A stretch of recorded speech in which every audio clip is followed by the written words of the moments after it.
Welcome into Odds Checker MLB Friday video. I'm Drew Martin, joined by John Laghezza. Each and every Friday, we're breaking down the Friday card, going over different angles, different trends to try to get the viewers out there, John, on the right side of these bets. Happy Friday to you, John. Welcome in, buddy. Thank you so much, Drew, man. You know, I may be one of the hardest working people in this industry right now. I'm in mid-season form. I just wrapped up Cork Stats. Please, everyone, rate, review, subscribe, all that good stuff. I broke down every single game. I am ready for it, man. I don't even know.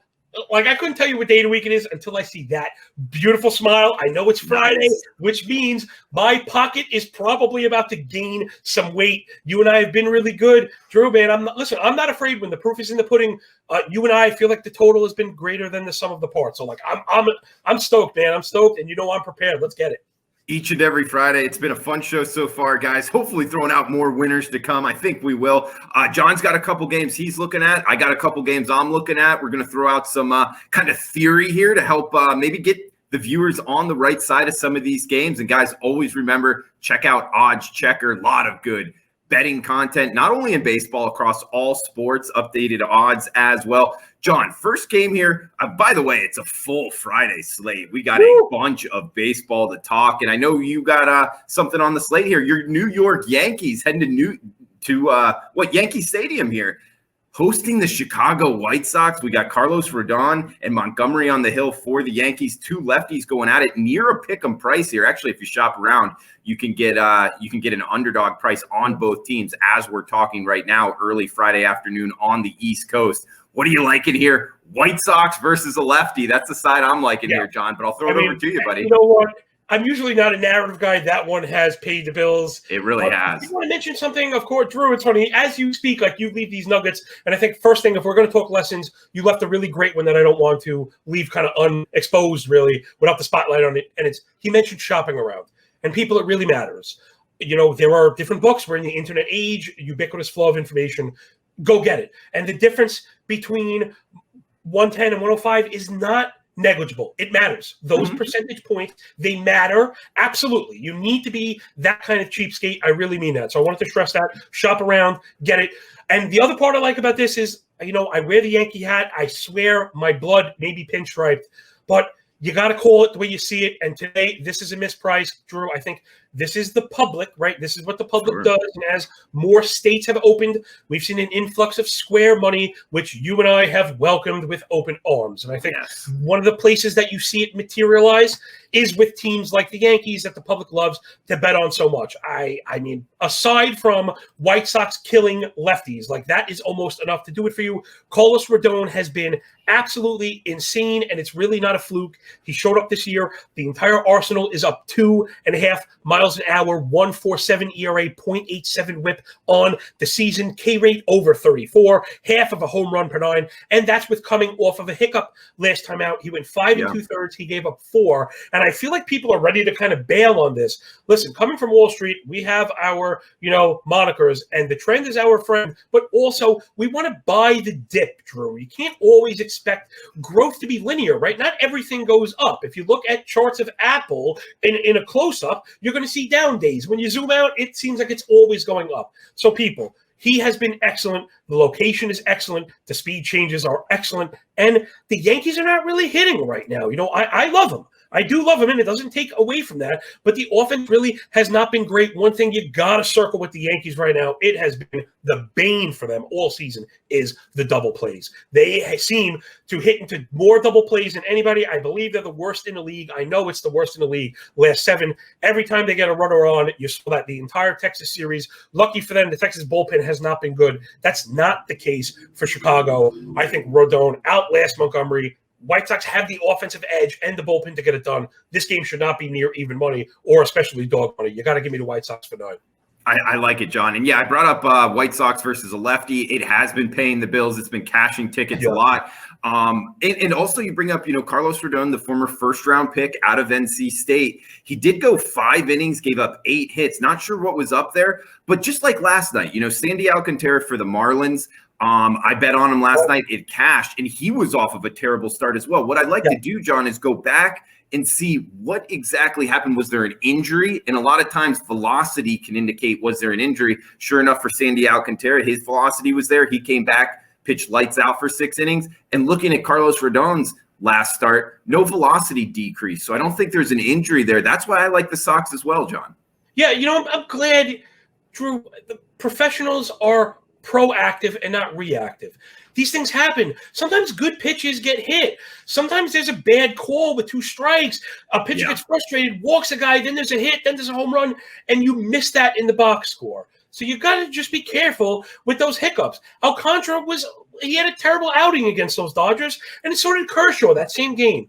They both came out and were good the next time out. You just got to be careful. Pump the brakes on being overly reactionary. These guys are excellent. Rodon has been excellent. The Yankees aren't really hitting. Nothing is really going to change that. There's a chance Montgomery gets completely run, and then even those good Yankee stats you see, you're not going to get, because you're not going to get the Chapman and the Green, because you're not going to be ahead. Once the Yankees are down 3 or 4, you get the back end of a bullpen that's not very good. So there's some more narrative stuff that people tend to lose right there. I think some nuance gets lost betting on these favorites, the quote-unquote favorites a lot of times. So, yeah, I'm on the White Sox full go today.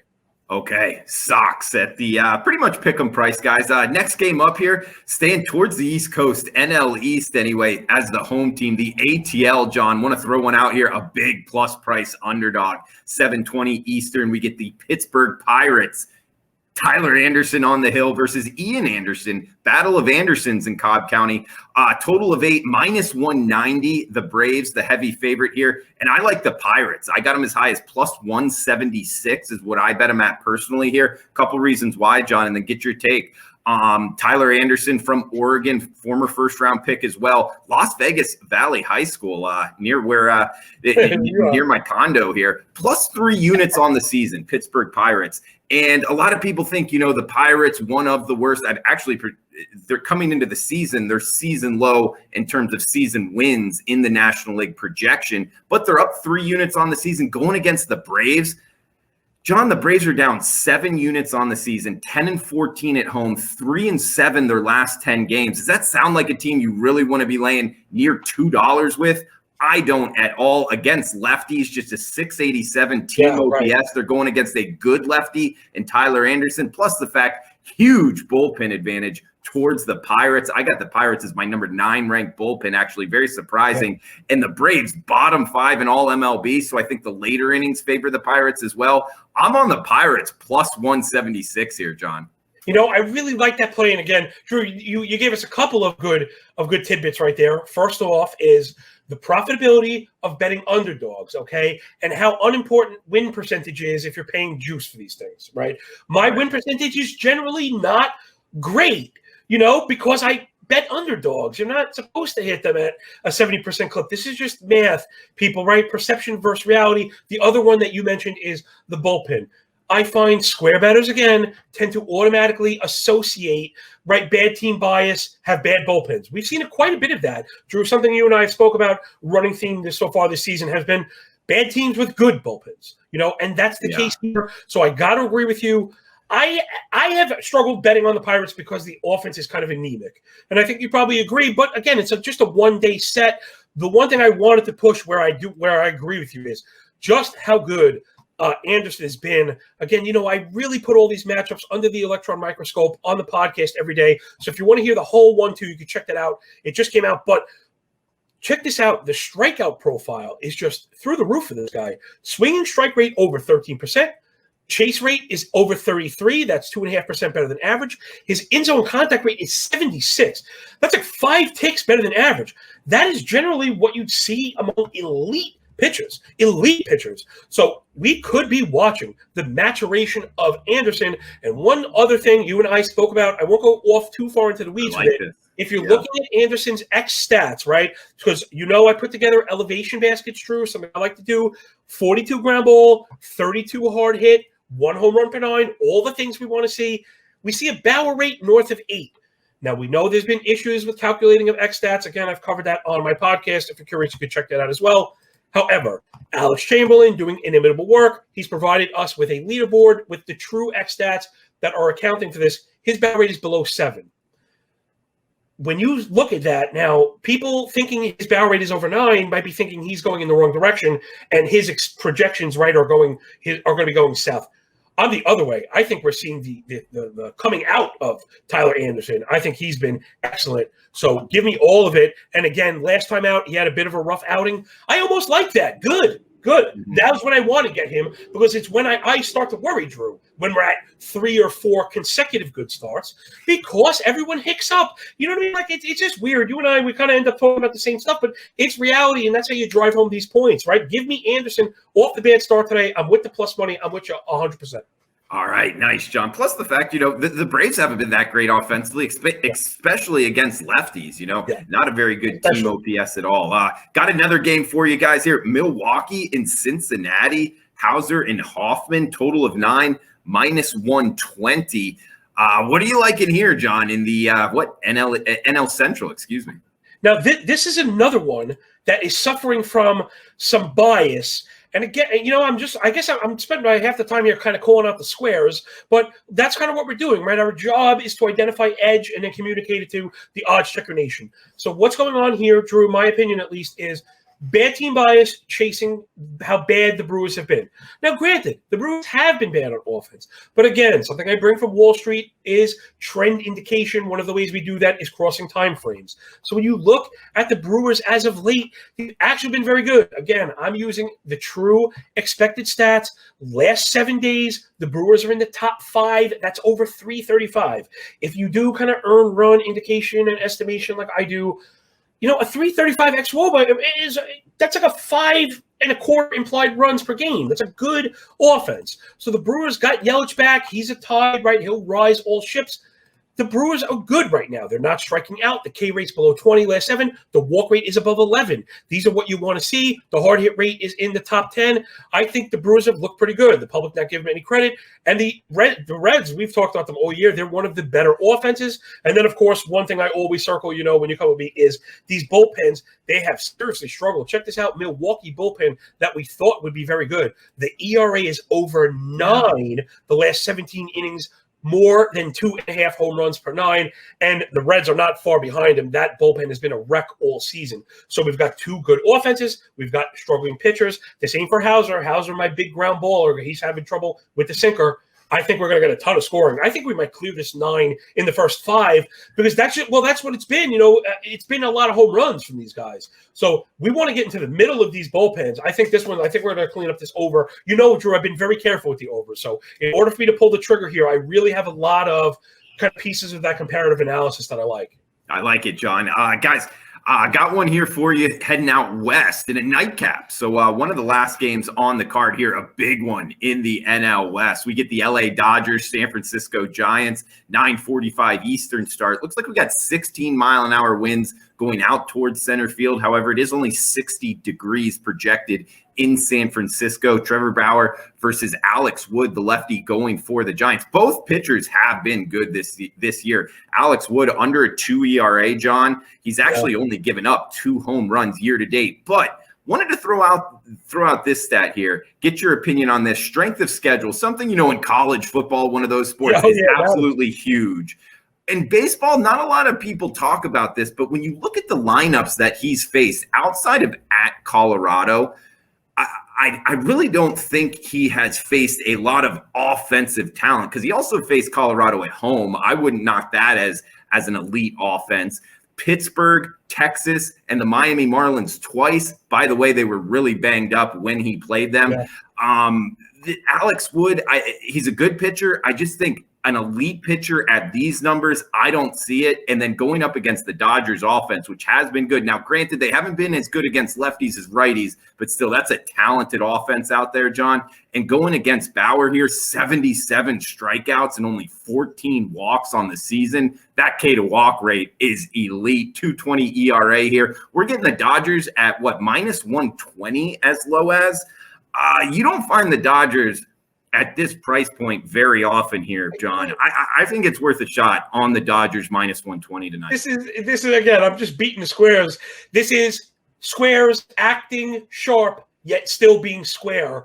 the San Francisco Giants being the new hot team, right? That's the new sleeper. Yeah. And they're good. They're good. They have outperformed expectations. However, if we get down to the nuts and bolts of the peripherals, I could pull some strings of that where their offense has not been as impressive as it looks. Listen, they have a moniker for being like a blue-collar kind of team, and they get it done at the right time. So I'm not trying to knock the team. I do think they're good, but I don't think that they're a minus 120 for the Dodgers good. That's a misprice for me with Bauer on the mound. Bauer is excellent. Again, Wood has been good.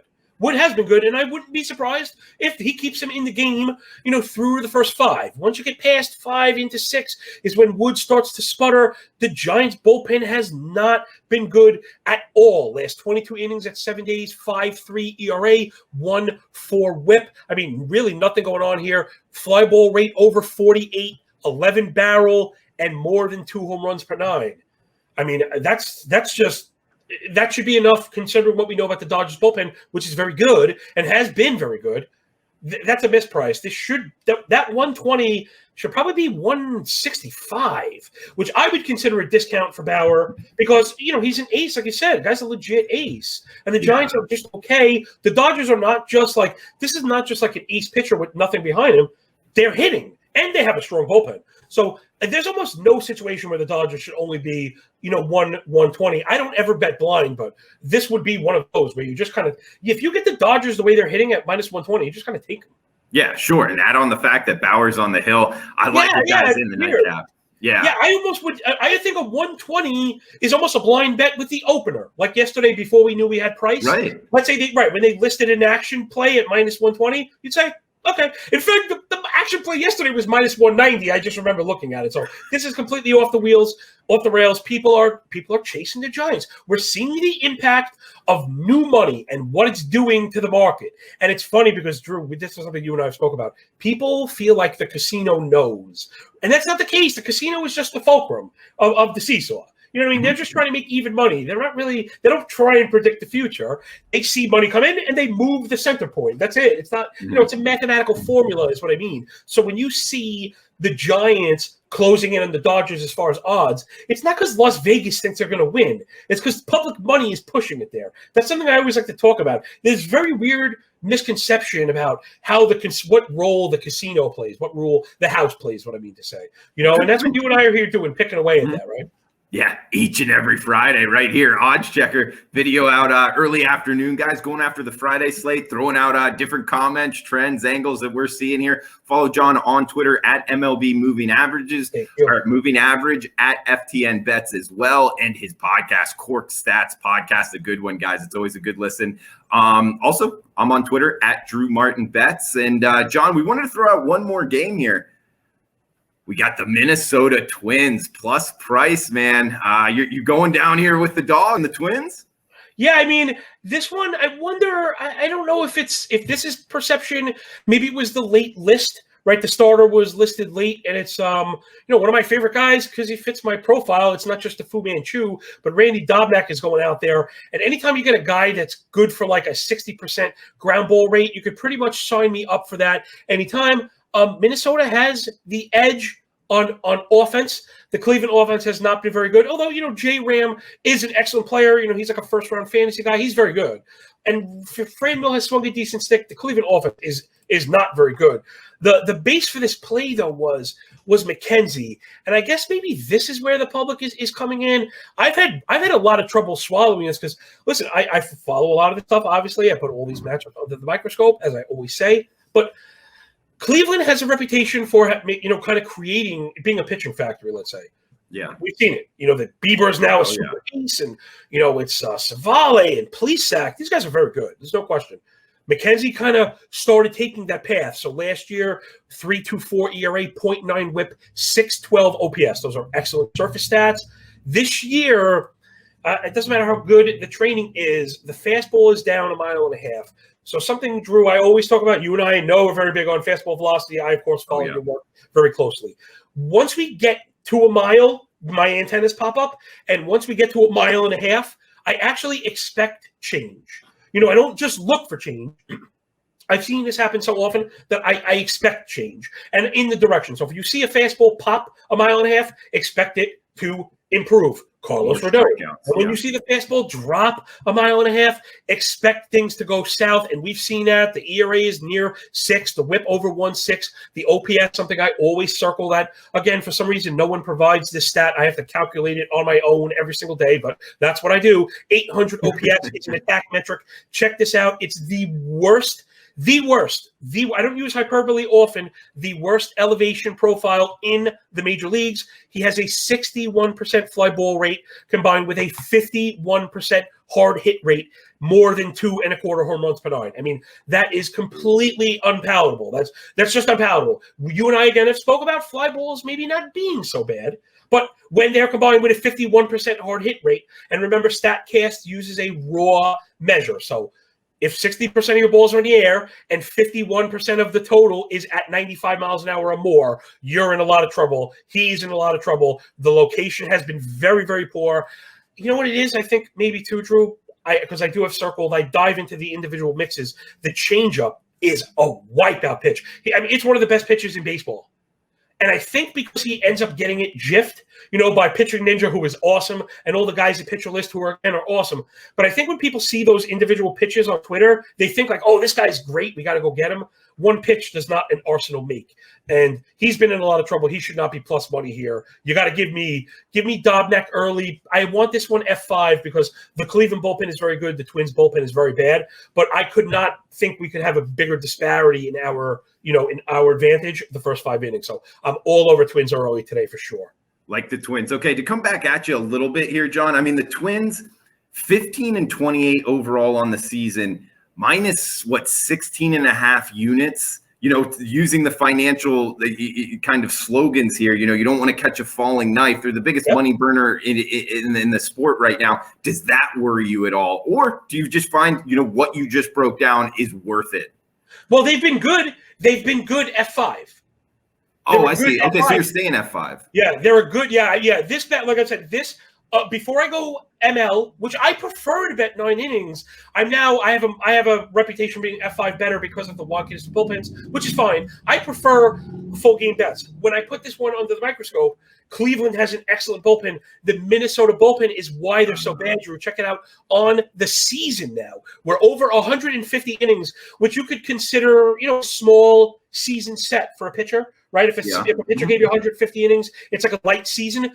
5.07 ERA, 1.4 whip, 11% walk rate, 50% hard hit, 13% barrel, and 1.75 home runs per 9. It's a gas can, and they have to roll it out every single day. In fact, I hit Rangers team totals after the 7th inning 3 games in a row last week because I think the Twins bullpen gave up something like 18 runs in 3 games or 21 runs in 5 games. So the Twins are good to start. Randy Dobnak is going to be good. He never gets beat up because the ball, he basically rolls it to the home plate, but he's going to be very hard to take out of the yard. But the bullpen is just terrible. They live in the zone. I don't know what it is. If it's trade, I don't know what it is. I just know what's happening. So I'm not too worried about the Twins with the record because if they're winning after 5, I could care less if they lose. You know what I mean? Absolutely. Okay, so we are going Twins first 5 then today. Yeah. Okay. I like it, John. Okay, that changes a lot of things then, because they're not that big of a money burner in the first 5. Actually, a huge difference like you talked about with that bullpen. So, John, also, we talked about, the pitching change and this coming in kind of late on the schedule here for today in this game in particular.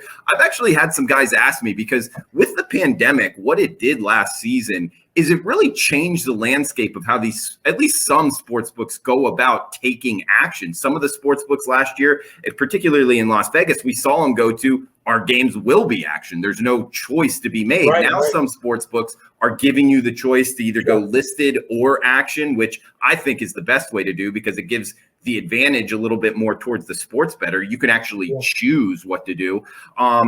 Do you throw out there any advice on what sports bettors should do in terms of listed or action with the pitchers?